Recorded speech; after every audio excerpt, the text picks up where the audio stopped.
is WAAY 31 Law Call. Good evening and welcome to WAAY 31 Law Call. I'm Sharon Doviet. Tonight it's Ask Us Anything night, so call in your questions on any legal topic that you've been dealing with or you're worried about. Everything from car accidents to maybe you've got a family member in nursing home care and you're worried about that. Call in. You can be live on the air with us. The number is 256-536-0077. That way we can ask you some follow-up questions and it helps us more directly answer you. But you can also text us to that same number, and we've got text questions coming in right now. You can also email a question any day of the week on any legal topic. You send it to lawcall@waaytv.com, and when we get to a show that's on point, we pull some out. We've got some of your email questions tonight. We've also got Will Leake here from Timberlake League and Brooks. Good to have you here. All right, Sharon, we've almost made it to Monday. Oh, we're nearly there. It's been a great weekend. That's right. You know, we're also celebrating 30 years of Law Call. 30 years on the air.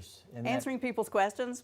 That's crazy. That's crazy. Got a little video taking us back to some of the earlier days of Will Leake on Folks, again, are fussing. People are at their highest in terms of anger. It's usually an issue that's near and dear to their heart. And so when lawyers are involved, there is conflict, there is strife. And so, unfortunately, people identify, lawyers with conflict and just, that we thrive on folks not getting along. And unfortunately, that's what we're paid to do. When, I ask folks, when you're in need, and even my buddies who are on me about being an attorney, when they are in need, I'm the first one they call, and it's important to them. Isn't that the truth? Wow, 25 years ago. Yeah. You look exactly the same. Yeah, man, feeling it, not feeling it, not feeling it. Talking about the law, lawyers are not the problems. Lawyers are not the one bringing the issues. Lawyers are the ones settling things. And you're right. When some family member or friend has a terrible situation, they call their lawyer friends. Right. We just to comment on that, that kind of rings true today. If I hadn't heard from somebody in a long time, and all of a sudden my phone, they pop up on my phone. Hopefully it's okay. But a lot of times they're calling to say, hey, here's the issue. My son was down at school. Had so much to drink, he's got a DUI or something. What do we do? What do we do? What's happening? And hopefully you're not in that situation, but when your ox is in a ditch, you got to get it out. And you're right. Oftentimes our job, they call us counselors, and we're there to try and solve the problems and help you. Oftentimes it's with counseling. Oftentimes it's writing a letter, trying to negotiate and be reasonable. And sometimes it's filing the case and filing your complaint and going to court and seeking a remedy that way. So, hopefully you can get folks to agree, but if not, the courts are there to solve disputes. And Sharon, that's what makes us different. When you talk about, we talk about justice, and in America, we bleed for it, we go to war for it.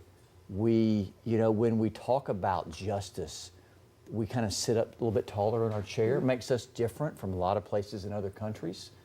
And, it takes jurors coming in, giving up their time, to have this system, to have this process, and for everyone to be able to seek justice. And that's really important. And, going back 25 years in that clip, the folks are on lawyers. But when you need them, you need them. And it's not as funny to make those lawyer jokes when they need us. We respect the law, and the more you do, the more you practice law, the more important you realize it is. Yeah, so it's, hopefully you don't need us, but the system is there. And imagine if it wasn't there. Imagine we didn't have this unbelievable justice system in the United States. And there's similar systems around the world, but it does make us special, and we do sit up taller in our chair when you think about what makes us special, what makes our system special.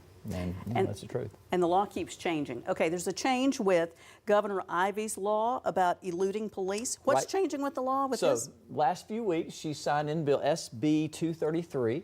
And basically what that is prior to, it'll be in effect October the 1st, 2026. And basically the law has been for a long time, if you run or elude the police, you can be charged with a Class A misdemeanor. And now, and then you don't want to encourage anybody to run, but a misdemeanor may not be a deterrent for some folks. Right. And if it's not, they're more likely to flee. And what happens then? They're speeding, they're out of control, they're putting innocent citizens at risk, they're putting their officers at risk, trying to chase down these clowns. And it's dangerous. And we work on these cases, and I've been looking at these cases for over 20 years. And yes, it's not the police that's arguably causing it, But there are policy and procedures in place to where if it's just a misdemeanor or it's not if there's not a kidnapped child in the back, is hot pursuit through a crowded area necessary? Arguably not. And if my baby is in between the police and a defendant fleeing from the police and it's just a misdemeanor and it's not a kidnapped child, yes, let them go, because it puts everyone at risk. Now, the one running is mostly culpable, and this law will make it a felony, a Class D felony, for fleeing the police. And it takes it from a year in jail to up to 5 years in jail. If you have children in the car or travel at excess rate of speed, there could be punishment enhancements, and there's mandatory jail time for repeat offenders. So it's a good law to hopefully protect the citizens of Alabama and have that person think twice before he or she runs from police, endangering themselves, and most importantly, our police officers and the citizens, of this state. And so it's a good step forward to try and give law enforcement another tool, to catch the bad guys and preclude them from running in the first place, and making everybody safe, because these cases are high speed. We've had fatalities, horrific injuries. It's no joke. And I've worked on these cases, and I have people say, man, you just encourage them to let them go? Well, yeah, if your baby's in between them, or mine is, you daggum right, I'm encouraging them to let them go. If it's nothing, if it's not, a gun situation or there's a kidnapped child, yes, because, you don't know who's out there and who they're going to hit and kill. We've got callers waiting. We've got Gladys on the line with a question from Boaz. Hi, Gladys. Thanks for calling. Thanks for watching. What's your question tonight? Yes, I have a vocal cord injury and cannot talk properly. Okay. You sounded pretty can hear good you. tonight. Well, it's just one of my vocal cords was cut in two. Oh, my goodness. During a procedure and don't name any names or any hospital? Apparently it was during a procedure for a trach that happened when I was in the hospital after COVID. Okay. Wow. Okay. Does it still cause you pain, or it's limiting how your ability to talk? It limits, and I can no longer do the type of work I've done all my life. Oh wow, it's changed your whole lifestyle. What's your question, Gladys? Well, does the 2-year statute of limitations apply to every possible issue? Well, there is a tolling provision. So I guess you're talking about medical malpractice, correct? No, I'm talking about workers' compensation. Okay. Oh, okay. Okay. So medical malpractice is 2 years. I know you're talking about workers' comp. Medical malpractice is 2 years from the date of the injury, or it could be extended if you could not discover that within that time frame, where there's some sort of subterfuge or hidden issue. Now, workers' compensation, there is a 2-year statute of limitations from the date of your injury. However, it could be 2 years from the last payment of temporary total disability benefits. So remember, you get 3 things with workers' comp, and the system hadn't been changed in forever, over 20 years. But you get your medical bills paid if you go to an approved physician, and that's a big if, because there's many different ways that they can deny that treatment. 2/3 of your average weekly wage while you're off work with an approved doctor's permission. And then if you suffer a permanent impairment, then there is a formula basically that spits out of a book of what that injury is worth, and usually it's not very much. But the second issue is what's germane to your question. The statute of limitations can be tolled and extended from 2 years from the date that you received that last TTD, temporary total disability payment. So it's 2 years, but there is a tolling provision for that particular payment of TTT benefits. Good luck with it, Gladys. We're going to take a quick break. We'll be right back answering more of your questions. It's Ask Us Anything night. Stay with us.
which pays an advertising fee to this station. You're watching WAAY 31 Law Call, the Tennessee Valley's only live legal call-in show for 30 years and counting. Presented by the award-winning personal injury and wrongful death law firm Timberlake, League & Brooks, featuring the knowledge and experience of attorney Michael Timberlake, attorney Will League, attorney Heath Brooks, attorney William Meservey, attorney Bobby Marsh, and hosted by family law attorney Sharon Doviet. Your rights, your calls, live. This is WAAY 31 Law Call. Welcome back. I'm Sharon Doviet. Will Leagues here from Timberlake, League & Brooks. We got in a text question. You can call in, be live on the air, text in your questions. My son's about to get married. We own $8 to $10 million worth of property. What's the best way to protect him besides a prenup? Thank you very much for your question there. Sharon, this is your world. Let me take a stab at it, and you correct me if I'm Go right. for it. So my thought is, if he obtains ownership and that's commingled, that's community property under Alabama. They don't want to be a prenup, so he cannot receive the property. And if he does receive the property in inheritance, then if it's commingled, then that could be attached and subject to, division by the court. Now, Sharon, Be very careful with that. do the judges, they'll look, say, hey, they've been married for this long, he just recently inherited these properties, he used it for their benefit. Will the judge split that 50-50, or do they typically look at those circumstances? They're going to look at the circumstances. They're going to look at what has the value increased over this period of time. So if it's a short marriage and they've lived in this house and the value went up $100,000 during that time, the judge might be saying, okay, we're talking about splitting the $100,000 increase. Right. They're not going to be looking at splitting the whole thing. But it's dangerous you want to give it to your son, but I'm curious why they don't want to do the prenup, because that's a very good way to do it. You can talk about putting it into a trust. You can deal with estate planning lawyers to put it into a trust so he doesn't even own it yet, right? So maybe you hold off on even giving it to him, but you do want to be very careful with that, because marriage in Alabama, you can open yourself up to some very interesting things, okay? And what is the stats? Is half of them fail? What's the stat? Yeah, about half. It's a little better than half now, but it's about half. Yeah, well, you're smart trying to plan. Yeah, they're thinking ahead. We've got Curtis on the line with a question from Decatur. Hi, Curtis. Thanks for calling. What's your question tonight? I got a rental, been in my house a few years, but he hadn't paid me no rent in 7 months. And I got a company want to buy it, and they already got the contract up, want to pay me, but I can't get him out the house. And I went to had him eviction. Okay. And paid the money and everything, and it's been 15 days, and I want to know what the next step I can do to get him out my house, because I can't, the people don't want to buy the house with him in it, and he done messed my, so we done had to move the closing date 2 or 3 times. It sounds like, you've already gone to court and gotten the judgment of the eviction process? Oh, yeah. Okay. He done got the letter. But I got a letter from him today at my son saying he, that said some things were wrong with the house. But that's another thing. He done tore the house up, and I want to get him out of it. Right, I get him hear out you. before he tear it out of the works. Well, now, if you have the eviction process, you have the order, you have the judgment, then you look at, that's the judicial branch. Then you go to the executive branch to enforce it, all right?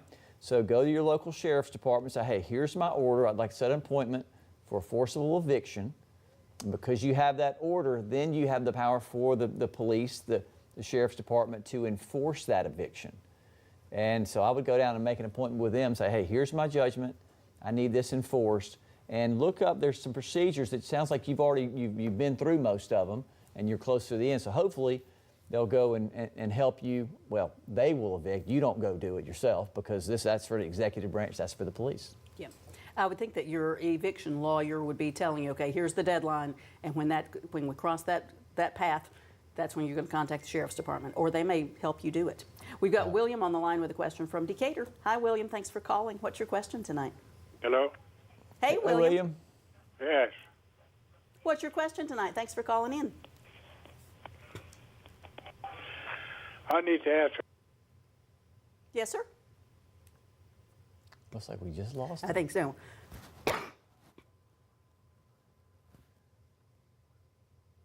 Okay, so they're telling us the question was he had a roof issue, his insurance will not replace it. Okay, first look at your insurance policy. First thing, I know it's like reading the dadgum directions on a prescription bottle.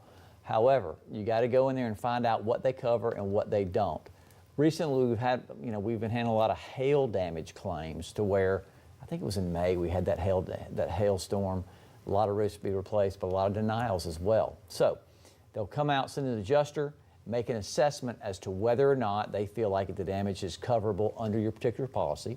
If they say it's not and you still think it is, you can get your own expert to come out, do your evaluation, and then see if is it a replacement issue or is it a total roof that needs to be replaced. And a lot of times it's a battle of the experts, but insurance companies, either they agree or you got to fuss with them and then file a lawsuit. And so, but you need your ducks in a row, your own expert testimony, your own expert opinion, to then put your position forward to the court. Their expert will come in, and there'll be a battle of the experts to see whether or not, in fact, you did have roof damage and what's the nature of the repair, replacement or just a repair. Got in a text question. What's the penalty for driving without insurance? Okay. Yeah, it's the law, right? You're supposed to have insurance. It is. And yet a huge percentage still don't. Almost 1/3. Really? And so we see a lot of wrecks where they just didn't have coverage. Yeah. And it's unfortunate, but the penalties can be stiff, all right? So your vehicle registration can be suspended. You got to go through reinstatement fees. You've got 1,000, 5,000 to 1,000 of fines. You may have to file an SR-22 form for the next 3 years, which is penalty provision. And you could look at jail time up to 3 months and 6 months for a repeat offender. Now, we're not seeing jail time, but that is on the cards. And we'll see an influx of officers writing tickets for failure to have liability insurance.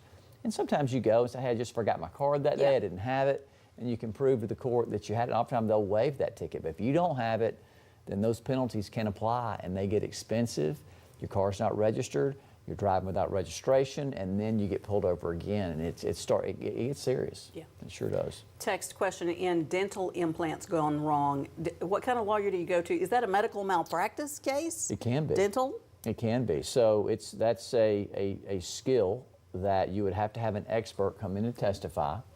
And so under the Medical Liability Act in Alabama, you have to have a similarly situated physician to review either the records or the patient, review and then form an opinion on the past treatment rendered by whichever doctor or dentist provided the treatment. And if it breaches the standard of care, then that falls within the scope of the Alabama the Alabama Medical Liability Act. And so oftentimes, these cases go to trial because the doctor has the ability to either approve. Some insurance policies allow the doctor to approve or disapprove of any type of resolution. And so the reputation and things are on the line. So often those cases try, and they're difficult. But, there's an economic side to it. Okay. You could spend, let's say these dentures are $2,500. Yeah.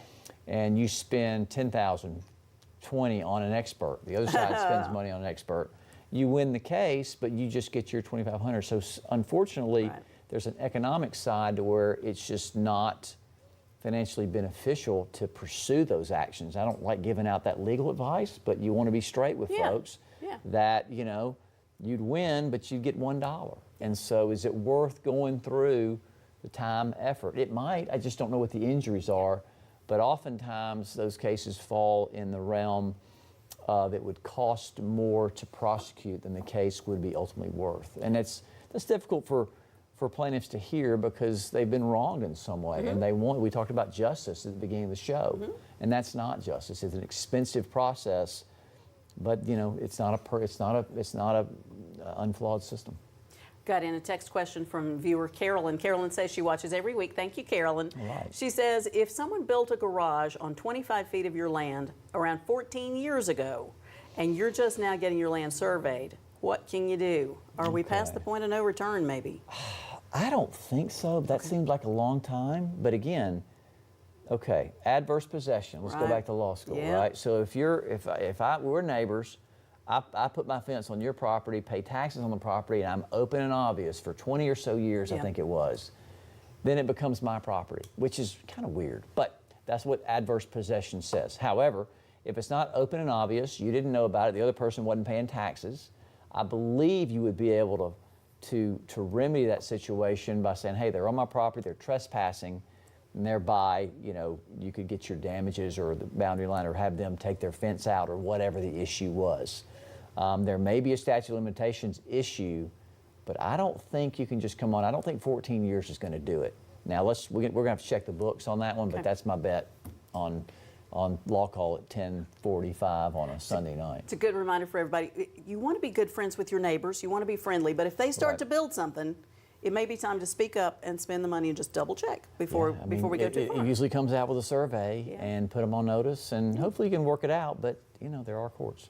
We got an email question in from TJ. TJ says, what's a reasonable amount of time I should expect to have to wait for an injury claim to get resolved? It's a broken rib from a wreck, but no one's calling me back. Do I need a lawyer? Well, you've got an actual injury, a broken rib or broken ribs, maybe multiple there. So a reasonable amount of time, that's so speculative.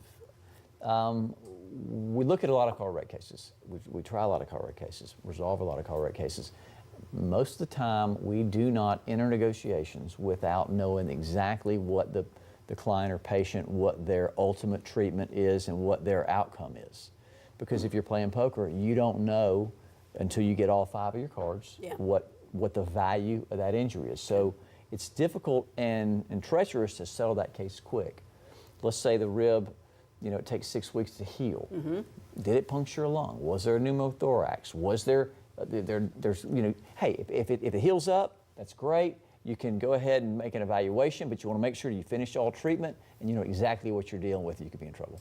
We're going to take a break. Be right back answering more of your questions.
By Timberlake, League & Brooks, which pays an advertising fee to this station. If you didn't get your questions answered tonight, here's how to get in touch with Will League, Timberlake, League & Brooks in Huntsville, 256-536-0770 or 800-804-2502. The website is law-injury.com. And if you like them on Facebook, you can learn more about the law that way. And Sharon Doviet, Family Law, 539-7337, SharonFamilyLaw.com. Thanks for all your calls and questions. I can't believe the 30-year anniversary. We're going to keep celebrating for a little while, but 30 years. Well, Fun to see old pictures. Maybe we'll be here another 30. Who knows? I think so. That's a long time. Thank you all for watching for 30 years. Yes.